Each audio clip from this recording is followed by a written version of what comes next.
1 in 10,000 children are born with a brain malformation known as Dandy-Walker syndrome. Dandy-Walker can cause enlargement of the skull, lack of muscle control, and other developmental challenges.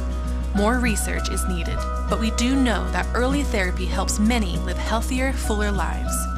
1 in 10,000 may not seem like a lot unless your child is the one. Learn more, find help, and help others. Visit dandy-walker.org.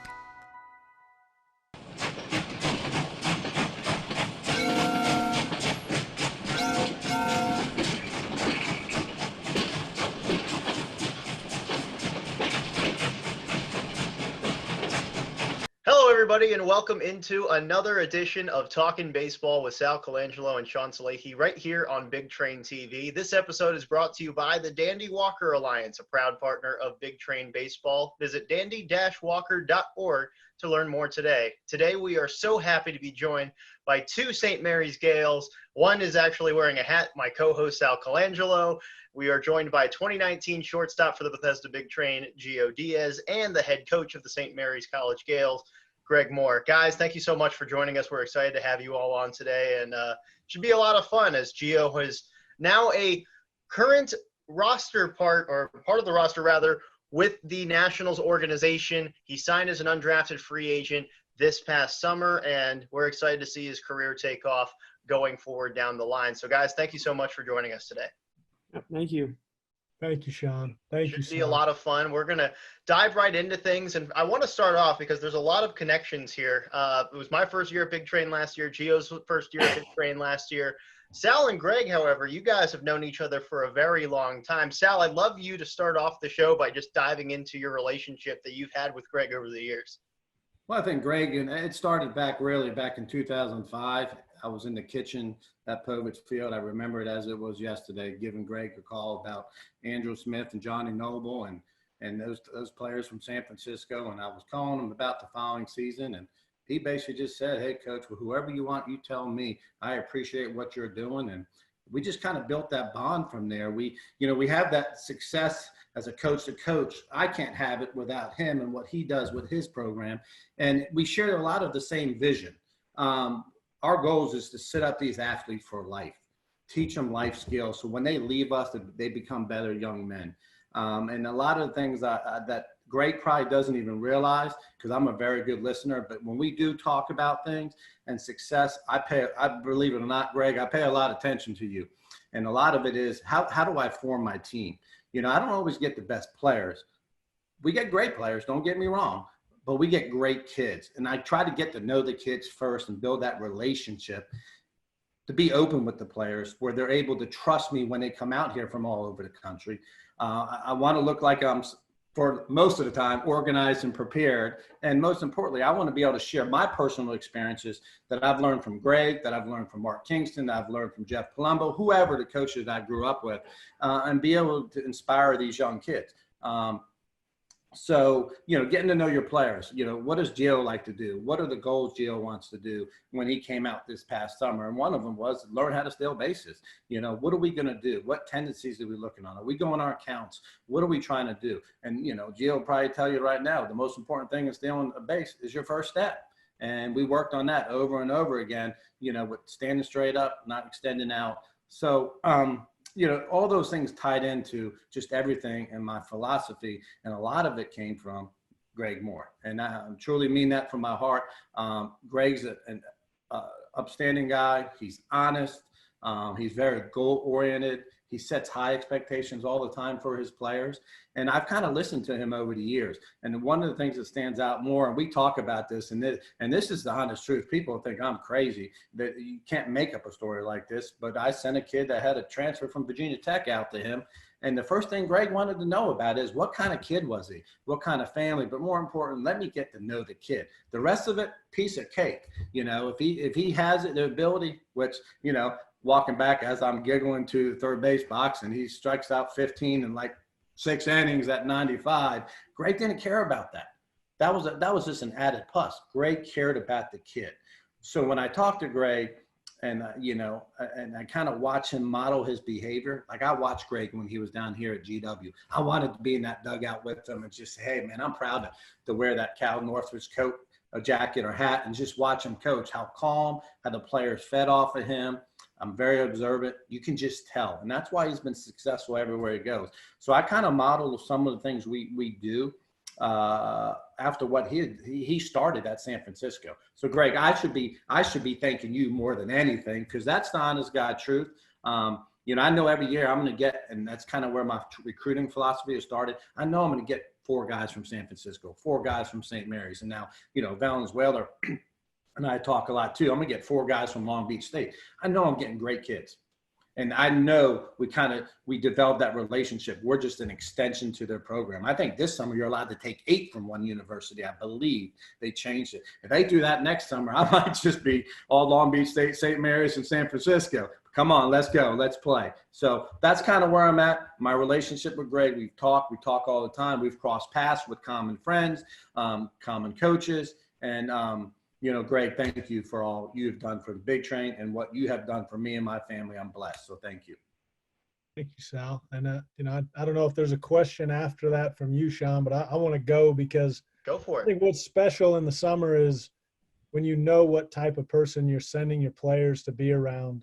Our players will ask us, how do I get placed in the summer? And I say, well, it's people first, it's competition second, and it's the location third. The Big Train has all 3, but what Sal didn't mention in that conversation was we talked while he was in his kitchen. I don't remember where I was, I think in the office. And I remember, and you know this, when you talk to somebody and they care deeply about not just the player off the field, Sal does, and that's very rare.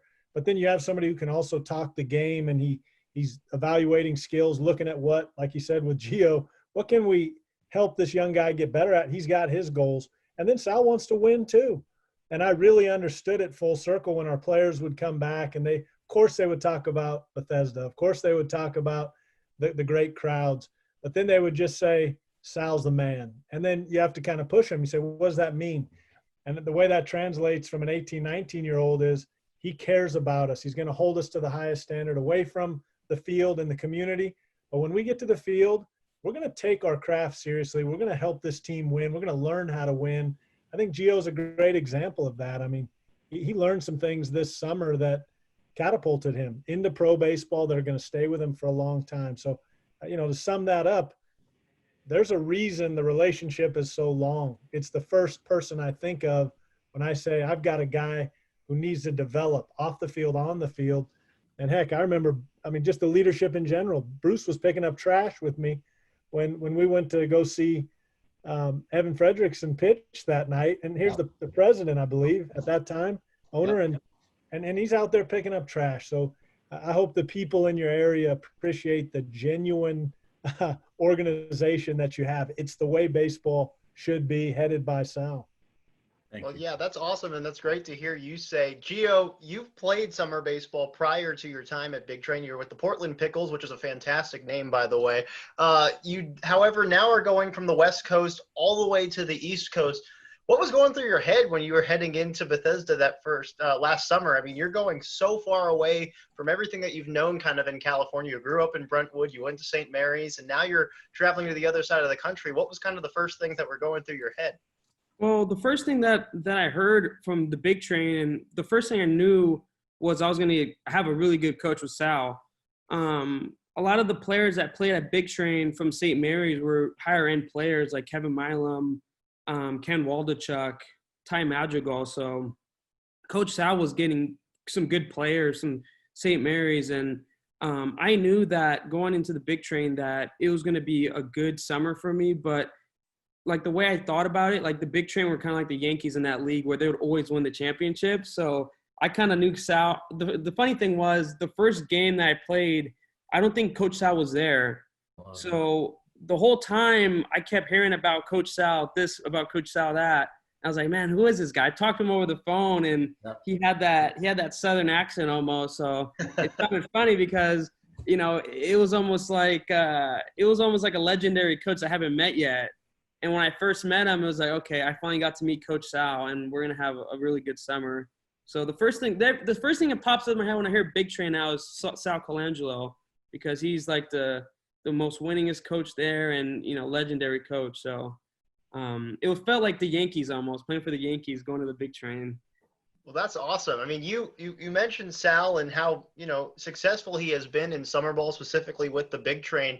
He also was an incredibly dynamic player in his own right. He was a record base stealer during his time in high school and in college at Virginia Tech. And he transferred that knowledge clearly to you. We need to get this out of the way right now.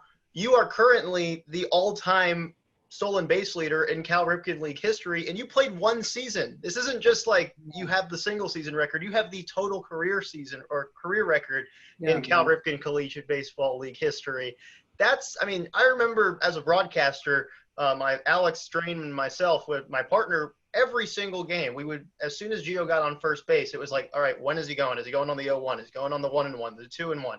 And I mean, it was every single at bat. If you were on the base pass, you had to watch Gio number 19, whether he was going to go or not. Clearly, you and Sal had a special relationship when it came to talking about the art of base stealing. I'd love you to go into detail about that. Well, yeah, I know Coach Sal knows about. I had a goal. I had like a number that I wanted to reach when I left St. Mary's my sophomore year, and that was 15. That was the number I wanted. I wanted 15, and I thought that was going to be like, man, that's going to be tough to get. But as soon as I got to Bethesda, I kind of shared with Coach Sal. I opened up like, hey, these are kind of like my goals that I want to reach by the time summer ends, and one of those was the 15 stolen bases.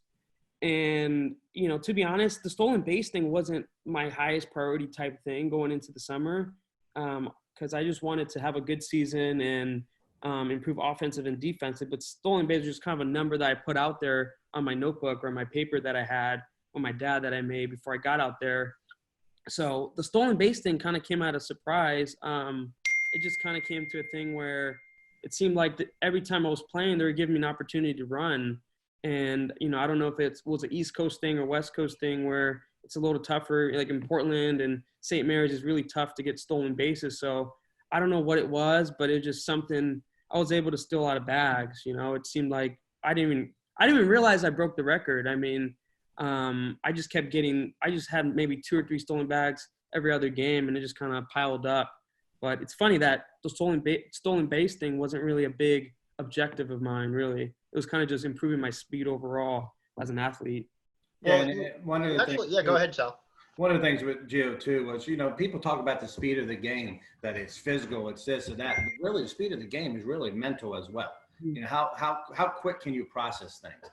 And Gio was doing a great job. I had 2 dynamic middle infielders, Keith Torres from Sacramento State, shortstop, and Gio. And I didn't know who was playing where half the time. I'm going to be true transparent. I'd write the lineup, and before you know it, they're switching in between innings or every other game. That was the relationship and bond the 3 of us had. I mean, they were both dynamic at short or at second. But part of it was the speed of the game. And Gio really elevated that to the next level. And once again, for all the young athletes out there, it's not just the physical ability, it's also the mental ability when you're thinking about speed of the game. And Gio really, really accomplished that and took it back clearly to the fall with Coach Moore. And Coach Moore took him to the next level. And then he went into the spring season, and it was just lights out. And, unfortunately, this COVID thing cut him short. But, kudos to you, Gio, because you came to Bethesda with a goal and a vision to get better. And, sometimes we've had guys in the past where it's only summer ball. It's only summer ball. Well, I don't want that. It's about business. Winning is contagious. It carries over to your season, but more important, your skill set and your development is even more important. And that's what it's about. So if you develop, you work hard. I couldn't even tell you how many wins I had as a manager until COVID hit, and I had, Brian Haven, all these people email me. I had no idea. I don't even think of that. I just have so fun with you guys and give whatever I've learned back. So, the speed of the game was another big thing with Gio. Gio, you mentioned one time in an interview with the Portland Pickles, actually back in 2018, that when it comes to stealing, there's a misconception that a lot of people think that you just have to be really fast. You have to have plus speed, and you just have to be able to blaze down to the next bag. But it really takes a lot more, and it's more of an art form than it is kind of a science. And I was hoping that, considering the success that you had in Bethesda, you could kind of break down what you meant by that.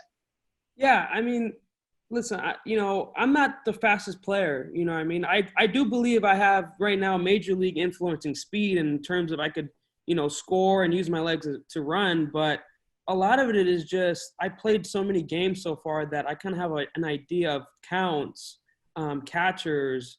And the main thing is, like Coach Sal said, the first move. When I was at St. Mary's before that year, I thought stealing was just running and going to second base. But when I got with Coach Sal, it wasn't about speed. It wasn't about your 60 time. It wasn't about anything like that. It's about getting the first step. And for me, the first step was getting a good read off the pitcher. And if I could do that and I got a good jump, then the stolen base is pretty much there. So, yeah, it's not about speed really. But I guess as you go higher up the levels, people make it more about speed. But I think I have pretty good speed, and it's, at college level, it's pretty good, but I don't consider myself a super fast runner, So it's not about speed. It's about having a feel for the game and just getting the reps and not being afraid to take the bag. I mean, a lot of guys can get that, go to second base, but in their head, they're like, I'm a 4-hole hitter. I'm this weight. I'm this big. I can't run. But those are usually the guys that people don't really think could run. So why not take the bag, So it's a really tricky thing. Base running is a really different thing to think about, but I don't think it's really about speed. It's just the mindset of if it's there, I'm going to take it. Absolutely. It's important to have that kind of mindset. And you clearly carried that mindset throughout the season, given the success that you had all summer long. And you did a lot at the plate as well. I mean, you hit 317, 51 hits, 37 RBIs. You had a home run, and that's not including the one that you had in the All-Star game, which, if I remember correctly, was awesome to see you trot the bases. You ended up winning All-Star Game MVP. There's a lot of things, Gio, for you to look back on in 2019 with the Big Train that were memorable for you. But if you had to pick a favorite memory, whether it be on the field or in the dugout, what comes to mind? I would say the championship because, I had an idea like, man, these guys win every year. But going in there, you're like, okay, we got to win again, So it's all about winning the championship, man. That's the key.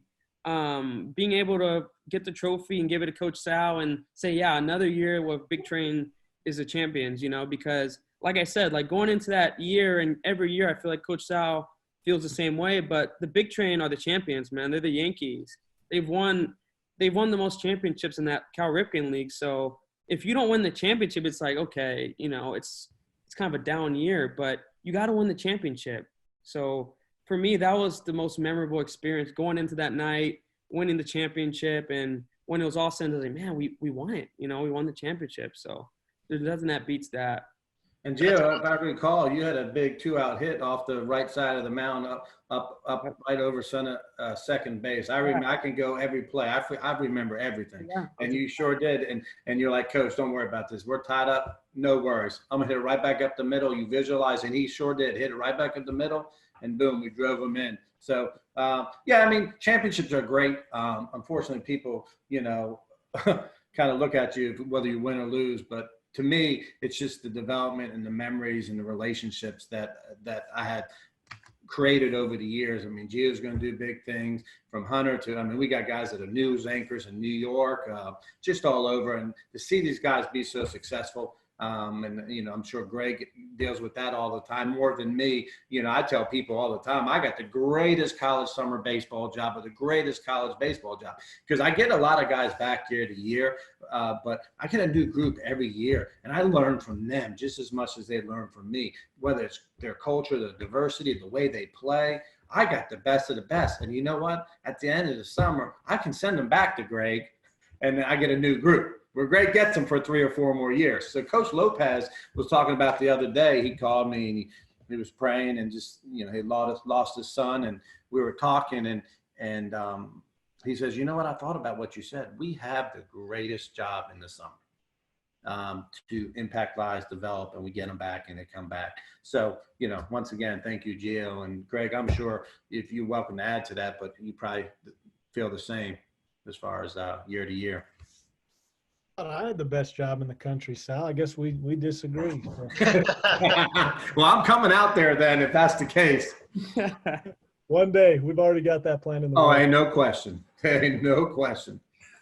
Well, Coach Moore, there was a great summer by Gio. You were hired to join take the helm at St. Mary's College in June of 2019. So that's while Gio is here in Bethesda. Gio then comes back to you in the fall, and you get to see this player that took a huge leap in summer ball and really got his, got a lot of eyes put on him, both at the next level and from college, other college players that he had to play against. What was your first impression of Gio when you got a chance to meet him? We met by phone first, and I just appreciated his clarity for what he wanted to do. He wanted to be a professional, and a lot of guys do, but he backed it up with the methodical nature of how he went about it. Obviously, high goals. He understood the development process, and I didn't know that as well until later. And I'm listening to these stories about the summer, and it's more reinforcement of the big train, but it's also the development process for him. If he didn't go to the big train and learn to trust his athleticism on the bases, we wouldn't have had a conversation that we had about mid-fall, I think it was, Gio. He came and he said, Coach, I'm done changing my stance. I'm done trying to figure out how to make adjustments every time that I have a 1 for 6 or 1 for 9 skid. He said, I'm just going to trust my body. And the fun part for me in listening to the summer is, if not for one thing, if not for the right environment to grow that trust in his athleticism on the bases, I don't think he comes to that realization at the plate that I can also trust my hands, my approach. I just need to get in there and hit. And in the end, he was one of the best bat control guys in the country. So, how I met him, how I understood him, it's secondary to what I think of him now. I think he's fixed on trying to be the best baseball player he can be. And, it's cliche to say, but after he's done with baseball, he'll keep that. And it's just ingrained in him. Whatever he's going to do, he's going to be great at it, because he understands that Bethesda Big Train A leads to B in the middle of the fall, leads to C, one of the best hitters in the country this year. And that's just skill development. It's been fun to watch with him. He loves his craft. Well, I mean, that is clear because, Gio, I'm going to be honest. I mean, as one of the interns with the Big Train, I got a chance to get along with you and several of the other players on the team last summer. And I remember when everybody went their separate ways at the end, we all tried to make sure we would keep in touch while following each other on social media, like us younger generation does now. And I couldn't help but notice when it came to every other player, it was their girlfriends, it was the beach, it was, it was game pictures, stuff like that. Gio was every single post, him fielding ground balls, him throwing it from short, him throwing it from second. Just, it was always drills every single day. And I mean, that clearly shows your love for the game, but it also shows your drive. And I'd love you to kind of go into, where did you really have that first instilled in you that you were going to work just harder than everybody else you ever meet? Yeah. I mean, for me, I've always, like I always said, man, I've always been a baseball guy, baseball rat. I've always, I know there's always a saying, like, you live by the sword, die by the sword. That's how I'm going to be with baseball. It's kind of, I'm at the point where baseball is my life, and that's what I want to do when I'm done. Even when I'm done playing, I'm going to be a part of baseball. I always tell people that. So for me, I knew at a young age that this is the career path I wanted to choose, and it was just something that I wanted to do. So for me, it doesn't really feel like a job or anything like that. It's just so much fun that the itch never goes away for me with baseball. So for me, it's going to be a lifelong thing. I'm going to die a baseball guy. The day I die, hopefully I'll be still playing, throwing the ball around, hitting the ball. But yeah, I mean, I know a lot of guys, they say they like baseball, but when I say I like baseball, I like baseball. I'm all in on baseball. Doesn't matter what uniform I have on or what field or anything like that. I want to keep playing. I just love it that much. And that's just something, I think I'm lucky enough to have that realization at a young age of, this is what I want to do and this is what I'm going to do, really. So it's not a thing where it's like, okay, I have to go out to the field and I have to do this. No, I want to go, I want to do that. It's just an itch that I don't think will ever go away with me. Well, that's certainly a trait that I'm sure with two coaches on the call right now, they can both attest that is something that they look for in every player that is under them. Coach Moore, you transition now into the spring. What was the goal that you had with Gio? You mentioned that you had a conversation with him about him wanting to take that next step. going towards the next level at the professional baseball. What was your conversations with Gio in terms of what goals you set out for him this past spring? I think Gio saw the lineup. He knew he was going to be the engine to our offense this year. So he needed to be able to hit in the leadoff spot and in the 3-hole. He needed to be able to be the same player in both of those spots, not try to make it look like it's supposed to look, but be Gio Diaz. So we talked a lot about staying within himself. And then there was some small stuff on defense he was working on, but I was really excited that he was finally at that mature point of just letting himself play. I knew he wasn't going to reach for something after 10 bad at-bats. We never saw those 10 bad at-bats in the spring. But it was almost push Gio to show up to the field with energy every day, which isn't hard, and then let him get after it, let him play, because he needed simplicity. He really had to push our offense this year, especially early on, and he did it. So it was kind of him setting the goals and us fanning the flame there. And then Gio, I mean, it's clear that you were able to take that next step when you got into the box. You were a top 10 hardest player to strike out in the country. You had 2 strikeouts in this short season due to COVID-19, but still 13 games, 2 strikeouts. You batted .396, which is an absolute gaudy number. I mean, what was kind of your approach to the season into how you wanted to make sure that you were that engine for the Gale offense? No, I had, I knew this was going to be a big year for me. I feel like everything was clicking.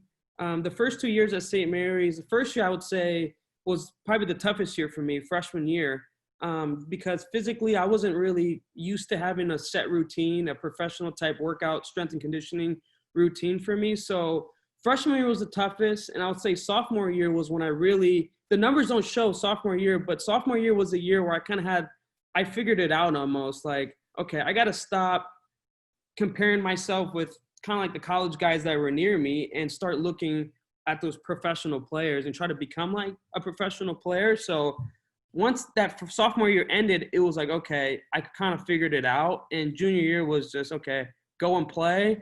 And I knew the numbers were going to show up with all the work and just how I felt. I just felt really good about the year, and I knew it was going to be a big year for me. Well, it was going to be a big year, and it still was, but unfortunately, life happens sometimes, and this pandemic that is currently pretty much engulfed the globe and put everything to a grinding halt. Sports are starting to kind of trickle back right now, but it had to have been a shock for both you and Coach Moore and college athletics all over the country. For either one of you to speak on this, I'd be happy to hear. Where were you when you heard the decision that, the baseball season was going to end up being at first postponed or, delayed and then eventually canceled?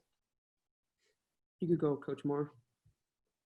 We were watching the dominoes fall a little bit with some of the conference announcements, basketball. And when it became obvious that we were done, we got the word, we got the team in the dugout. And the thing I share with a lot of people is it was tough news, but these are young men. And the response I got was, all right, Coach, we'll keep this on a 1 week block. I'm going to go home and take care of my siblings while my parents go to work. I mean, it was not woe is us. Let's just figure this out as we go. And that's the part that is hard, because in a macro, you have a lot of fear and worry, but the guys I'm dealing with, they're handling their business. Now, could they be better? Yeah. Get out more and hit more. But as far as the big picture, the perspective part, when that all went down, I was so impressed, almost motivated me that these guys can handle little things. They can handle big things, and they're still handling it now. Got to get better, though. And then, Gio, it has to be, Frank, it has to be pretty frustrating for you, knowing that it was going to be a big year, knowing that it was a big year going so far for you in your junior season, and then things just come to a halt. What were the thoughts going through your mind when you realized that, this is the end of potentially your college career? Yeah, when it all happened, it's tough to believe, because nothing has happened like this in either, in history. So for me, it was just like I couldn't really believe it, but I just had the mindset, okay, what's next? Like, what can we do now to keep moving on? And whether that was keep playing at St. Mary's, I would have done that without a heart, without any questions. But I just took it day by day and just waited and see and keep training, every day, keep training. And eventually the opportunity came to take that next step and go professional. And I said, yeah, I think this is a good opportunity. I talked to Coach Moore a lot and my family, and I think that was the best opportunity. But no doubt I would have gone back and played another season at St. Mary's if that was the right thing for me to do. But like I said, this is kind of what I want to do, play professionally, take the next step, and that's what I did. So, but yeah, it was just a crazy situation that no one could have really predicted happening. And, hopefully this never happens again in the future, and, it could play out rest of the year, but very strange situation that happened. And you mentioned the fact that you ended up going clearly to the professional level. We'll get to that right now.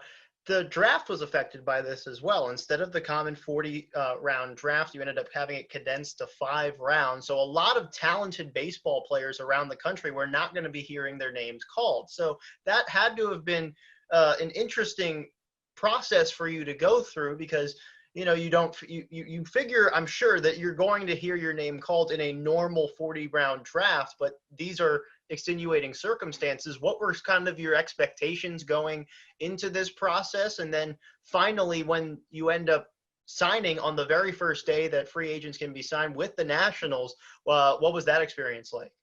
Yeah, I mean, the whole draft thing, it got cut down to 5 rounds. So at that point, I was like, okay, I'm just going to wait and see. Maybe something happens where I could possibly get a call in the 5th round. Some teams said, hey, you never know.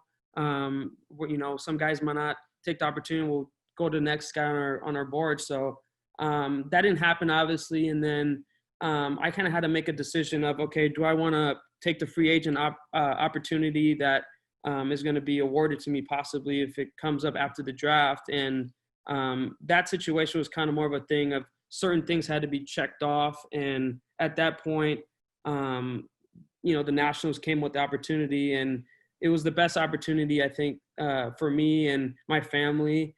And they were giving me everything that I kind of wanted on the checklist. So at that point, I was like, and it's just not the Nationals. I had a good relationship with the scout Brian Byrne. I've known him for a while too. So it had to be more of a trusting with the free agent signing and things like that, because this has never happened where, there's a free agent signing pool or whatever where, you have the opportunity to kind of choose what team you want to go to. So it was a very tricky and weird situation that happened that I really had to think about. I really had to sit down and think about, okay, do I really want to start my pro career now, or should I play another year at St. Mary's and then wait till next year's draft? But like I said, I think, the Nationals gave me a good opportunity, and everything that I wanted was there with that team. So I decided, yeah, let's sign with the Nationals. Yeah, and it certainly doesn't hurt when that team just won a World Series. Sal, you have had plenty of guys under your tenure end up making it into professional baseball. This was clearly an interesting, different case because of the different circumstances surrounding it, but it has to be cool not only seeing him go through this process, come out on the other side still as a professional ball player, but he's coming back to your neck of the woods. He's not going, to the Padres seems like we see every Big Train player, or now the Tampa Bay Rays. He's coming to your neck of the woods where really you have a chance potentially to see him a lot more often. How exciting was that for you?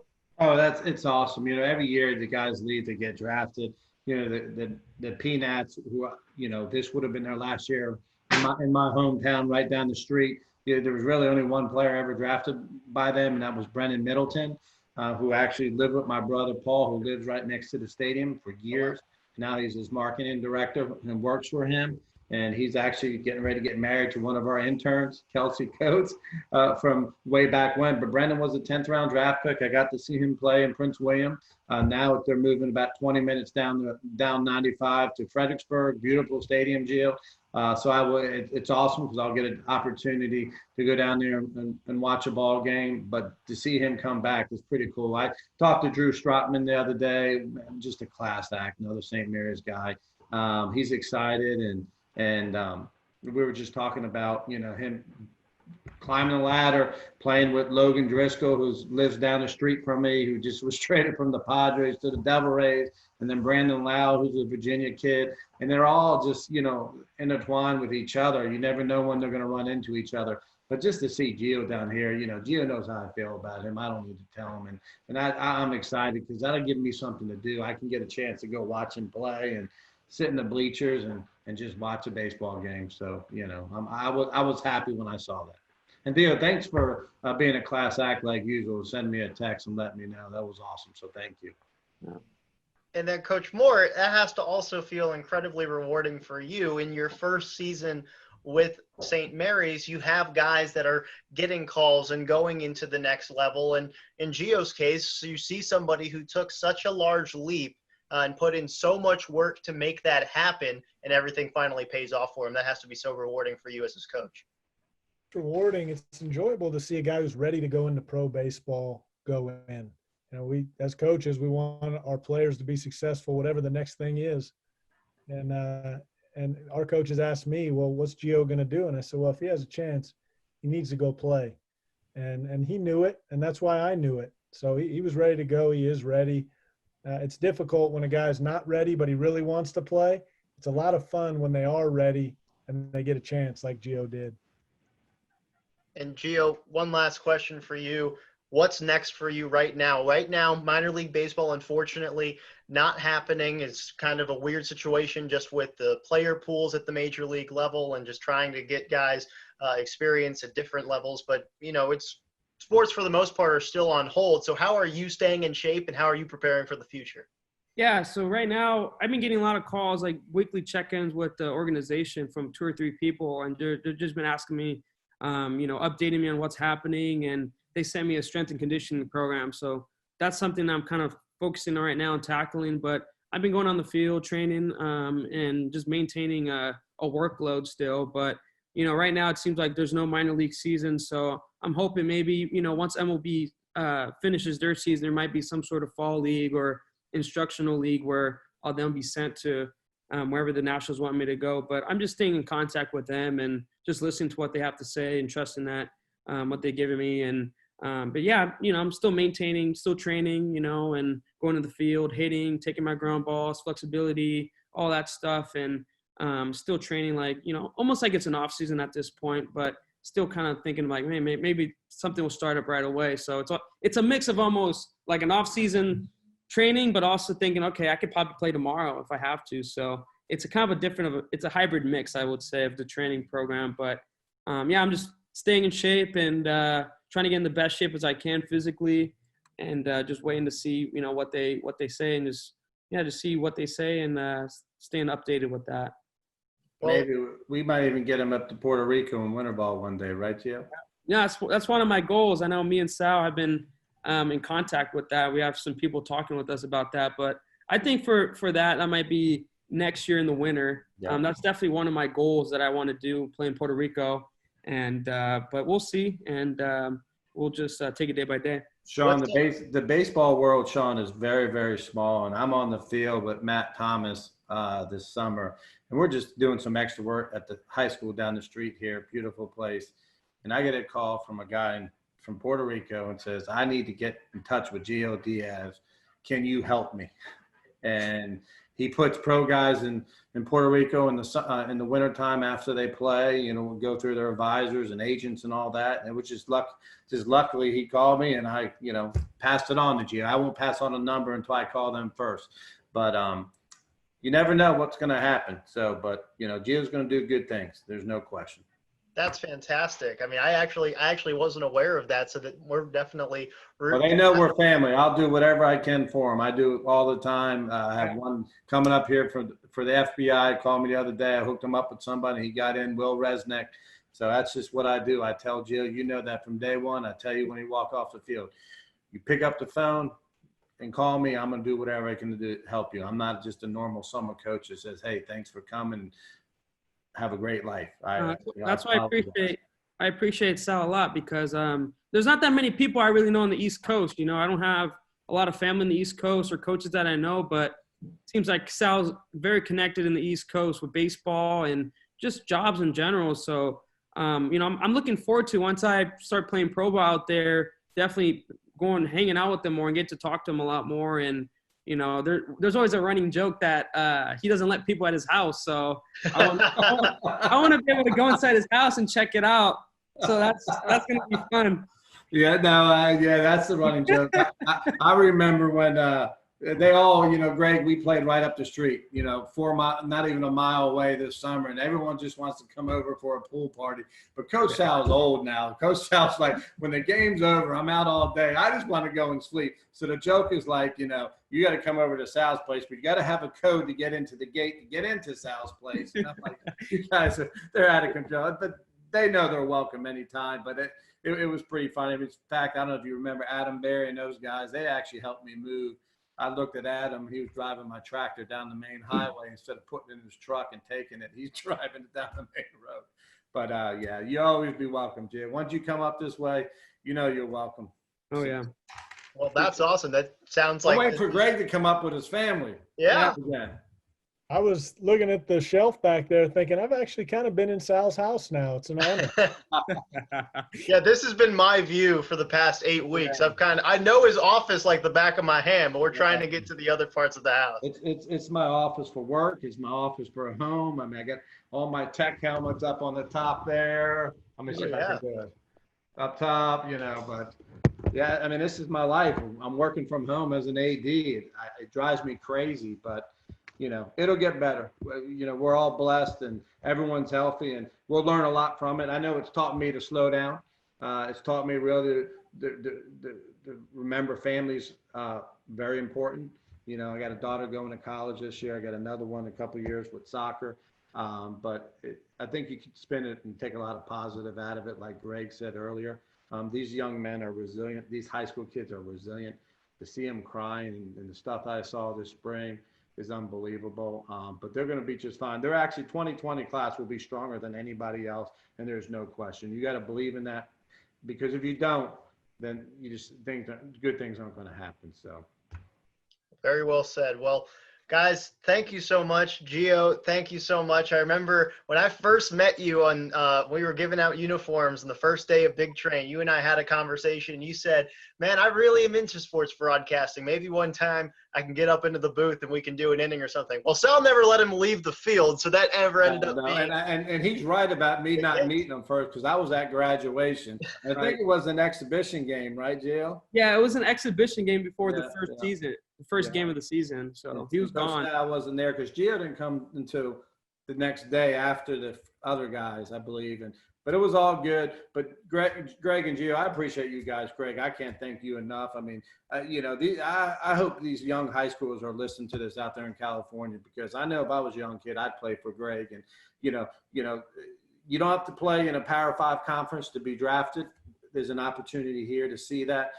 You don't have to play in a Power 5 conference to get a great education at St. Mary's, and you don't have to play in a Power 5 conference to find a family, a second home like Greg. So, Greg, I know you're going to do great things there. You're going to bring great people. I hope those kids realize getting a degree from St. Mary's and playing baseball at St. Mary's is no different than getting a degree from UCLA or USC. They're going to be successful. I've seen it. These young kids need to see it. I've seen it for 20 years. So, Greg, thank you, and Gio, thank you. I really appreciate it.